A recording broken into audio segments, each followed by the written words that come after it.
Okay, my self જીત કક્કડ. અમે fruit 365 કરીને એક ફ્રૂટની બ્રાન્ડ ચાલુ કરી છે. હું એનો કો ફાઉન્ડર છું અને આ અમારી ટીમ છે.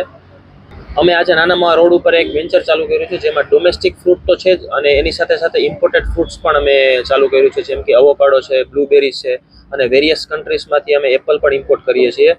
સો આજે રાજકોટની જનતાને એનો લાભ મળે એના માટે અમે નાનામાં મેઇન રોડ ઉપર આ વેન્ચર ચાલુ કરવામાં આવ્યું છે. બજારમાં આજે જે ફ્રૂટ વેચાણ થાય છે એમાં આમાં એ ડિફરન્સ છે કે અમે એક તો પોતે જ અમે ઇમ્પોર્ટર છીએ અને પ્લસ આ બધા જે ફ્રૂટ છે અમારા દ્વારા હેન્ડ પિક કરવામાં આવેલ છે એમ. એટલે એક પણ જાતની ફ્રૂટમાં કે ક્વોલિટીમાં કે એમાં કંઈ કોમ્પ્રોમાઇઝ નહીં. પ્લસ જે પ્રાઇસ છે એમાં પણ વેરિએશન છે, કારણ કે આજે અમે ઇમ્પોર્ટ પોતે કરીએ છીએ એટલે આજે એનો પ્રાઇસનો લાભ પણ રાજકોટની જનતાને મળે અને પ્રાઇસ પણ ખૂબ જ રિઝનેબલ પ્રાઇસ છે. સો એ એક આજે મેઇન ડિફરન્સ છે. શું નામ રાખવામાં આવ્યું? અમારી બ્રાન્ડનું નામ છે ફ્રૂટ 365. ઓકે, શું નામ છે? મારું નામ હર્ષદ કોટેચા.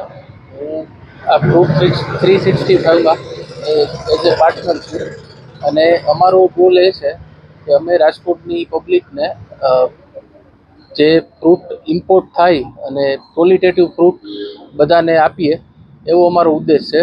અમારું એડ્રેસ ત્યાં નાના મવા રોડ પર ગાંધી સ્કૂલની સામે હરિદ્વાર રાઇટ્સની બાજુમાં આવેલું છે. આ અમારું પહેલું વેન્ચર છે રાજકોટમાં અને અમારો ઉદ્દેશ છે કે રાજકોટની જનતાને ક્વોલિટી ફ્રૂટ શું છે ને એનો ખ્યાલ આવે. આની ફ્રેન્ચાઇઝીસ કે એવું કંઈ આપવામાં એટલે અત્યારે અમે અમારે ફ્રેન્ચાઇઝી પણ આપી છે, પણ અત્યારે અમે પહેલું યુનિટ ચાલુ કર્યું છે અને જેમ જેમ અમે આગળ વધશું એ રીતે અમે અમારા રાજકોટમાં બીજા સેન્ટર અને સૌરાષ્ટ્ર કચ્છમાં પણ બીજા સેન્ટર ઓપન કરશું.